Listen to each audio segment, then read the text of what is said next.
Hola, bienvenidos a este nuevo video de la lupa al impuesto. Para esta oportunidad vamos a hablar de una sentencia que es la 26676, sentencia del Consejo de Estado del año 2023, en la cual se habla del alcance de la expresión de cheque girado al primer beneficiario que nos trae el artículo 771 raya 5 del Estatuto Tributario. Para ello nos vamos a ir a nuestro Excel y vamos a comenzar con nuestro análisis.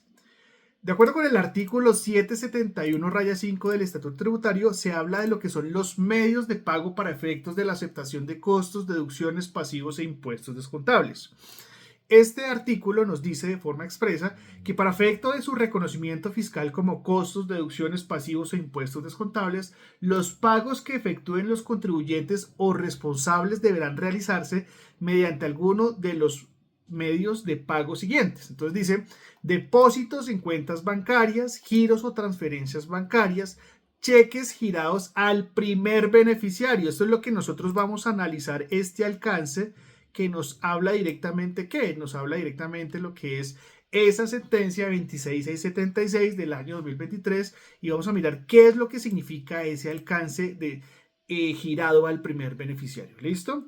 ¿Qué vamos a ver? Los pagos de tarjeta de crédito o débito, en donde se aclara que no importa que el pago se haga con la tarjeta de crédito o débito de un tercero, puede ser el representante legal, el socio o el accionista, siempre y cuando se realice la canalización de ese dinero en el pago para ser identificado y que la DIAN lo pueda fiscalizar, se puede hacer. Entonces, si ustedes en algún momento llegan a tener la pregunta de, bueno, necesitamos pagarle a este proveedor, no tenemos efectivo ahorita, no tenemos ese flujo de efectivo para pagarle al proveedor que nos está pidiendo el pago, lo podríamos estar haciendo con la tarjeta de crédito, débito del representante legal, socio accionista, sí, se puede hacer.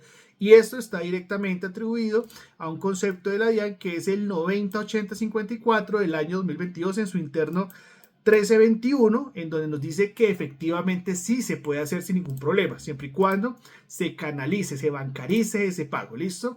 Y como bono extra de lo que es este video, vamos a hablar de esos medios alternos de pago que existen hoy en día y que obviamente, digamos, vamos a llevar a lo que es esta explicación, ¿listo? Entonces nosotros tenemos una sentencia que es la 26676 y es la que vamos a analizar. Esta sentencia sale por allá en el año 2023, nos habla directamente del reconocimiento de los costos y deducciones por pagos mediante cheque y efectivo y se habla de lo que es ese alcance de la expresión cheques girados al primer beneficiario. ¿Qué es lo que nos dice a nosotros la sentencia? Y acá yo les traigo lo que son los tres extractos más importantes de la sentencia y los que nos dan el resumen de la misma, y es lo siguiente, o sea, la restricción de cheque girado al primer beneficiario como condición para el reconocimiento fiscal del pago contenida en el artículo 771 raya 5. Entonces, ¿qué nos dice la sentencia? ¿Qué es lo más importante y qué es lo que nos deja como enseñanza? Dice, la expresión cheques girados al primer beneficiario, objeto de interpretación, esta cheque se refiere efectivamente a los cheques que son emitidos con la restricción de pago únicamente al primer beneficiario. Dice, pues esta conclusión resulta acorde con el propósito de la ley, de limitar o restringir la validez fiscal de los medios de pago en aras de facilitar las labores de fiscalización. Por eso es que se tiene que colocar como giro o cheque girado al primer beneficiario para que la labor de fiscalización por parte de la administración tributaria sea más fácil para ellos y de minimizar los recursos que puedan ser utilizados para eludir el cumplimiento de las obligaciones tributarias a cargo de los contribuyentes. El segundo extracto que traemos acá es una interpretación exclusivamente literal de la expresión comentada, que es la de cheque girado al primer beneficiario.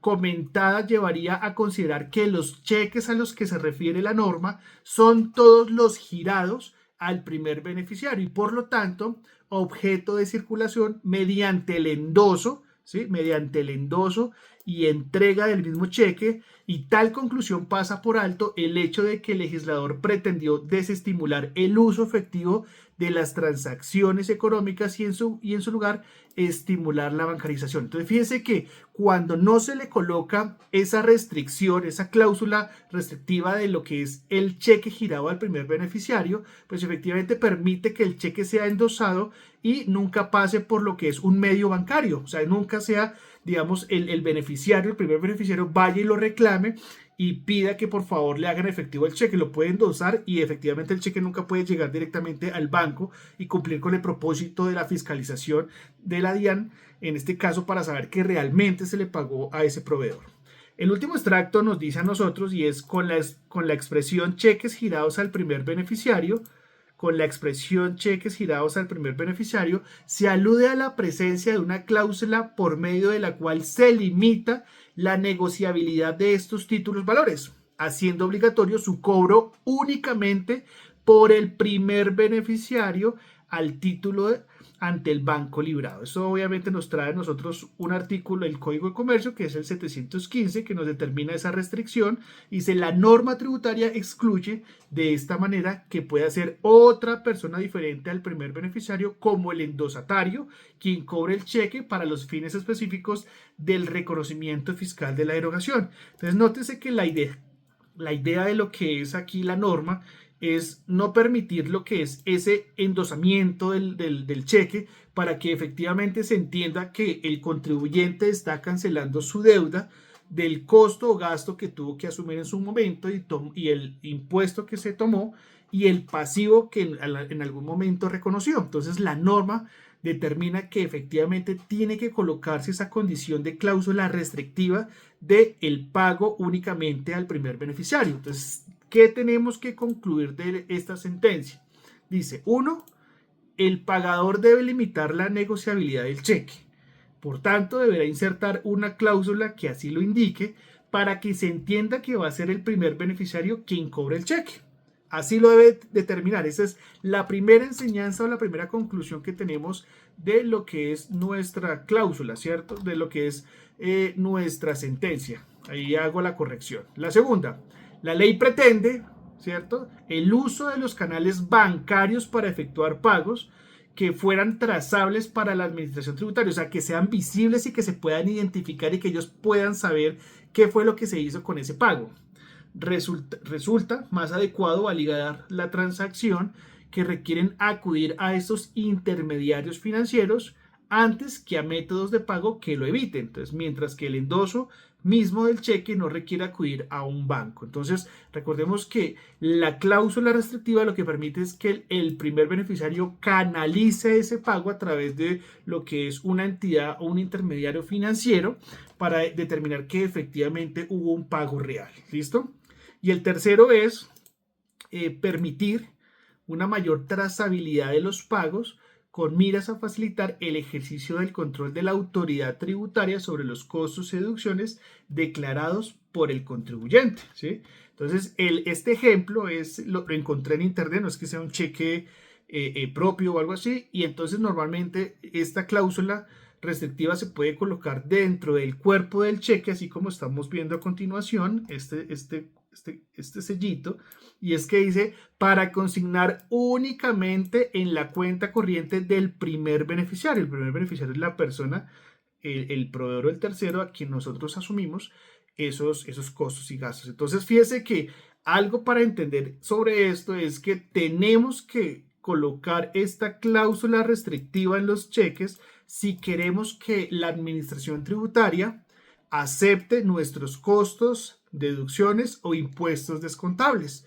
Entonces, importante tener en cuenta que esta cláusula restrictiva, cuando se habla directamente de la norma 771-5 del estatuto, al alcance, cuando dice cheques girados al primer beneficiario, esta es una cláusula restrictiva que hay que colocarlo en nuestros cheques. Esto es obligatorio. Entonces, pago que se realice con cheque y no tenga esta cláusula restrictiva, o que por lo menos tenga una cláusula restrictiva similar en donde el primer beneficiario sea sí o sí quien ejecute o digamos coja este título y lo vuelva efectivo. Entonces, digamos que en ese sentido deberán tener en cuenta para poderlo tomar como costo de deducción. ¿Listo? Por último, vamos a revisar acá lo que son los otros medios de pago. Y se habla directamente de que las cuentas abiertas en instituciones financieras del sector cooperativo son otros medios de pagos aceptados fiscalmente. ¿Sí? Esto gracias al concepto DIAN 2800, interno 547 del 2023, que determinó que sí se puede. Y tenemos un concepto de la DIAN, el 1502 con interno 294 del 2023, en el cual se determina que hoy en día, gracias a la evolución de todo el tema del sistema financiero y las billeteras digitales y los pagos electrónicos y todo lo demás, podrán ser aceptados fiscalmente como medios de pagos en concordancia con la lectura del artículo 771-5, que nos dice, los pagos que se efectúen a través de los depósitos de bajo monto y los depósitos ordinarios, tanto los ofrecidos por sociedades especializadas en depósitos y pagos electrónicos como por los establecimientos de crédito, están sujetos al reconocimiento fiscal como costos, deducciones, pasivos e impuestos descontables de que trata el artículo 771-5. De esa forma, entonces, le damos ya a finalizar a nuestro video, en donde tenemos como conclusión que, de acuerdo con el artículo 771-5, cuando se habla de la expresión cheques girados al primer beneficiario, estamos hablando de una cláusula restrictiva que deben tener los cheques al momento de realizar el pago al proveedor en relación con este tipo de título valor, ¿cierto? Entonces es importante siempre colocarle esa leyenda, ese sellito que diga que se debe pagar únicamente al primer beneficiario. En relación con los otros medios de pago que han estado evolucionando con el sistema financiero, debemos recordar que cualquier entidad o cualquier tipo de vehículo jurídico que quiera construir estos medios de pago tendrá que ser vigilados por la Superintendencia Financiera y la Supersolidaria. Cualquier tipo de medio de pago que sea vigilado por estas dos entidades serán aceptados fiscalmente. A lo cual les dejo una última pregunta para su análisis, y es la compañía Efecti, donde ustedes realizan giros o depósitos para poder pagar algún tipo de servicio a algún proveedor que se encuentre muy alejado en un corregimiento de Colombia, ¿se encuentra vigilado por la Superintendencia Financiera o por la Supersolidaria? En ese momento, entonces, podríamos abrir un gran debate en el cual determinaríamos si son o no deducibles los pagos que se hagan a través de este medio de canalización que se llama Efecti o algo similar. Recuerden suscribirse a nuestro canal La Lupa al Impuesto y seguirnos en Instagram La Lupa al Impuesto. Nos vemos en una próxima.